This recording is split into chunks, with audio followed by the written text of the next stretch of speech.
There's a moment we've all felt, sitting at our desk, staring at the screen, pretending to look busy, while deep down we're terrified someone will finally realize we have no idea what we're doing. We smile in meetings, we nod when someone mentions a project or a term we don't fully understand. We say, "Yep, I'm on it," even when inside we're screaming, "I'm not good enough for this."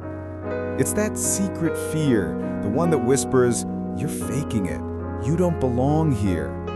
And the funny thing? Almost everyone around you is thinking the same thing, but no one dares to talk about it. This is the story of Emma, a marketing manager who looked confident on the outside, but every morning before work, she sat in her car, hands shaking, heart pounding, wondering when everyone would finally see through her act. Emma was good at her job. At least that's what everyone said. Her boss praised her presentations, her team relied on her decisions. But inside, she felt like a fraud, wearing confidence as a costume. Every time someone complimented her work, a small voice in her head whispered, "You just got lucky. They'll find out soon." She stayed late almost every night, rechecking reports she had already perfected, afraid a single mistake would expose her. At home, she couldn't relax. Her husband would ask, "Why are you still working? It's midnight." And she'd smile and say, "Just one last email." But really, she was trying to prove to herself that she deserved to be there. Meetings became a battlefield.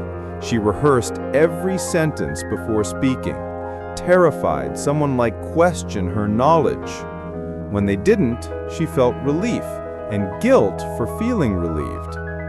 Emma's fear wasn't about failure. It was about being seen.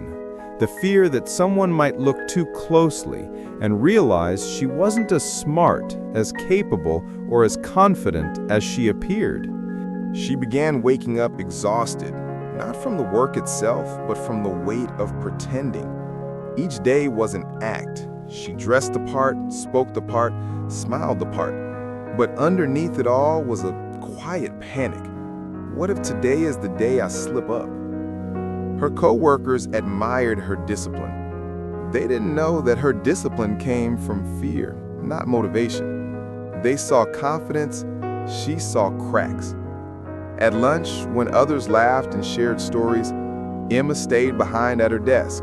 She told herself she was just catching up, but really she was hiding, afraid that casual conversations might reveal she wasn't as bright or interesting as the rest. At night, the thoughts grew louder.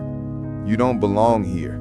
They made a mistake hiring you. Soon, they'll realize you're not who they think you are." She was trapped, not by her workload, but by her own mind. One morning, after weeks of restless nights, Emma sat alone in her car before work, tears silently falling. She wasn't crying because of a project or a deadline. She was crying because she was tired of being afraid. That day, she did something different. Instead of rushing inside, she looked at her reflection in the mirror and said out loud, "I'm scared, but that doesn't mean I'm not capable." It was a small sentence, but it cracked something open. Later that week, she came across a podcast where a psychologist talked about imposter syndrome, the fear of being exposed as a fraud despite evidence of success. For the first time, Emma realized she wasn't alone. Even CEOs, doctors, artists, they all felt it. The truth hit her hard.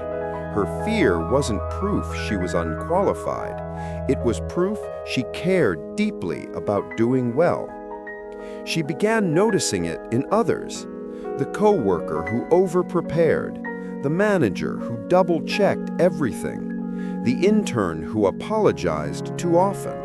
They were all wearing masks of competence, hiding the same quiet insecurity. And that's when Emma learned one of the most powerful lessons. confidence isn't the absence of fear, it's the decision to move forward despite it. Emma still feels fear sometimes. But now, when that old voice whispers, "You don't belong here," she smiles and answers, "Maybe everyone feels that way sometimes." She stopped overworking just to prove herself. She began sharing her worries with trusted coworkers, and to her surprise, they confessed they'd felt the same. By being honest about her fear, she built connection. By accepting imperfection, she found freedom. And maybe that's the lesson we all need to hear. That the secret fear we hide of not being enough, of being found out, isn't something to be ashamed of. It's a reminder that we're human, that we care. So the next time you feel like an imposter at work, ask yourself, what if this fear isn't a sign of weakness, but evidence that you're growing into the person you're meant to become?